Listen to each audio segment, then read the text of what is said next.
کیا آپ جانتے ہیں کہ وادی سندھ کی تہذیب کتنی پرانی ہے؟ اور کیا آپ کو معلوم ہے کہ ہڑپا اور موہنجو داڑو کے کھنڈرات کہاں واقع ہیں؟ اور کیا آپ یہ بھی جانتے ہیں کہ یہ کھنڈرات کس نے دریافت کیے؟ اگر آپ نے موہنجو داڑو جانے کا ارادہ کر ہی لیا ہے تو یاد رکھیں کہ جہاز یا بس کے ٹکٹ کے ساتھ ساتھ 20 روپے کا نوٹ بھی ساتھ رکھیں۔ ذرا جیب سے بٹوا نکال کر نوٹ کی پشت پر تو نظر ڈالیں، یہاں آپ کو موہنجو داڑو کے کھنڈرات کا نقش نظر آئے گا۔ وادی سندھ کی تہذیب سن 1300 سے 3800 قبل مسیح تک قائم رہنے والی انسان کی چند ابتدائی تہذیبوں میں سے ایک ہے۔ یہ وادی سندھ کے میدان میں دریائے سندھ اور اس کے معاون دریاؤں کے کناروں پر شروع ہوئی۔ اسے ہڑپا کی تہذیب بھی کہتے ہیں۔ ہڑپا اور موہنجو داڑو اس کے اہم مراکز تھے۔ دریائے سواں کے کنارے بھی اس تہذیب کے آثار ملے ہیں۔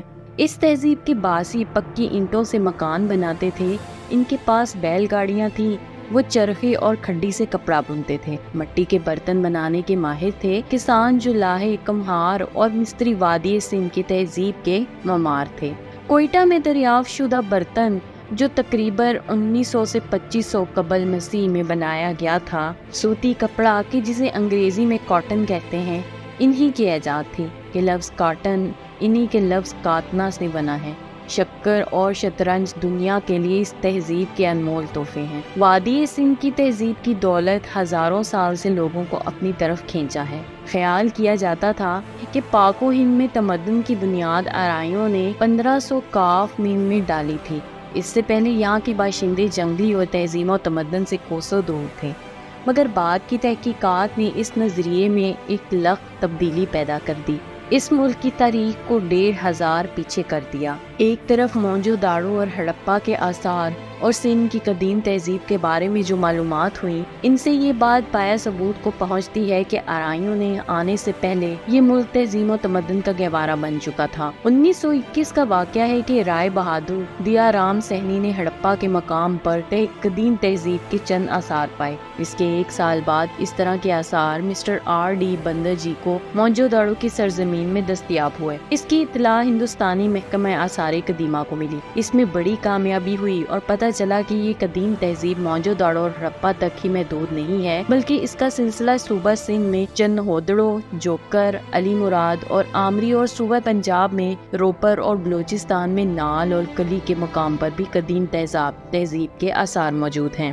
موہنجو داڑو میں کل 9 رہائشی پرتیں نکالی گئیں۔ ان میں کئی جگہ سیلاب کی تباہ کاریوں کا ثبوت ملتا ہے، لیکن ان متفرق ادوار کی ماوی ثقافت میں ذرا فرق نہیں ملتا۔ نہ زبان بدلی ہے، نہ رسم الخط ایک ایسی زمین پر جس میں زبان نے معتدل شکلیں اختیار کی ہیں اور رسم الخط بار بار یکسر تبدیل ہوا ہے۔ اس میں ایک ہی رسم الخط کا تسلسل اس کے ٹھہراؤ کا بڑا ثبوت ہے۔ وادی سندھ کی تہذیب کی دریافت نے انگریزوں کے غلام ہندوستانیوں کو اپنی تاریخ میں فخر کا سبق فراہم کیا۔ اب ہندوستان کے لوگ یہ کہہ سکتے ہیں کہ ان کی تاریخ بھی مصر، یونان اور چین کی تہذیب کی طرح ہزاروں سال قدیم ہے۔ انڈیا کے پہلے وزیر اعظم پنڈت جواہر لال نہرو نے اپنی کتاب ڈسکوری آف انڈیا میں موہنجو داڑو کے بارے میں لکھا ہے۔ وہ کہتے ہیں کہ موہنجو داڑو کے ٹیلے پر کھڑا ہو کر انہیں یہ احساس ہوا کہ وہ 5000 سال سے بھی زیادہ قدیم تہذیب تمدن کی پیداوار ہے، تہذیب جو مسلسل تبدیل ہو رہی ہے۔ موہنجو داڑو میں کھدائی کے دوران رقص کرتی ہوئی ایک خاتون کا مجسمہ، ایک بچاری کا مجسمہ اور ہزاروں دوسری چیزیں ملی، لیکن کوئی بھی چیز صحیح سالم نہیں تھی۔ کھدائی کے دوران ایک سونے کا ہار بھی ملا تھا جس میں بیش قیمت پتھروں کو سونے کی لڑیوں میں پرویا گیا تھا۔ موہنجو داڑو میں ملنے والی یہ واحد چیز تھی جو صحیح سالم تھی۔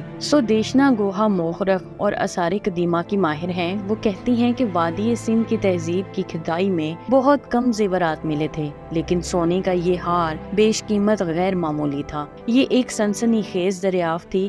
ہار تانبے کے ایک برتن میں پایا گیا تھا۔ یہ خیال ظاہر کیا جاتا ہے کہ وہ گھر کسی زرگر کا رہا ہوگا۔ دیشنا گوہا کے مطابق وادی سندھ کی تہذیب کی دریافت ہندوستان کے لیے ایک بڑی چیز تھی۔ آنسی کے عہد کی اس تہذیب کی دریافت سے ہندوستان نے ان ممالک کی قبیل میں شامل ہو گیا جن کی قابل فخر طویل تاریخ تھی۔ وزیر فضلہ امریکہ کی براؤن یونیورسٹی آثار قدیمہ کی مورخ ہیں۔ وہ کہتی ہیں کہ وادی سندھ کی تہذیب کی دریافت ہندوستانی تاریخ کی سب سے بڑی دریافت ہے۔ ایک طرف تو ان کے اکاد اور سومیر سے تعلق تھے، دوسری طرف 1300 سال تک انہوں نے اکاد اور سومیر سے بدلتے ہوئے صنعتی طریقوں سے کچھ نہیں سیکھا۔ اس مطلب ہے کہ ٹھہراؤ کی وجوہات اندرونی اور بہت مضبوط تھیں اور بیرونی اثرات کمزور تھے۔ اس تہذیب میں پھیلاؤ کا فقدان تھا، یعنی دریائے سندھ اور اس کے معاون دریاؤں کے کنارے شہر آباد تھے، باقی تمام آبادی چھوٹے چھوٹے گاؤں پر مشتمل تھی، اور یہ تہذیب وادی کنگ و جمن اور خاکنائے دلکت کی طرف نہیں گئی۔ اس طرح کی مزید معلوماتی ویڈیو دیکھنے کے لیے دیکھتے رہیے ہمارا چینل معلومات۔ میرے چینل کو لائک، سبسکرائب اور شیئر ضرور کیجیے، اور ساتھ ہی ساتھ بیل آئیکن کو دبانا مت بھولیے گا۔ شکریہ، اللہ حافظ۔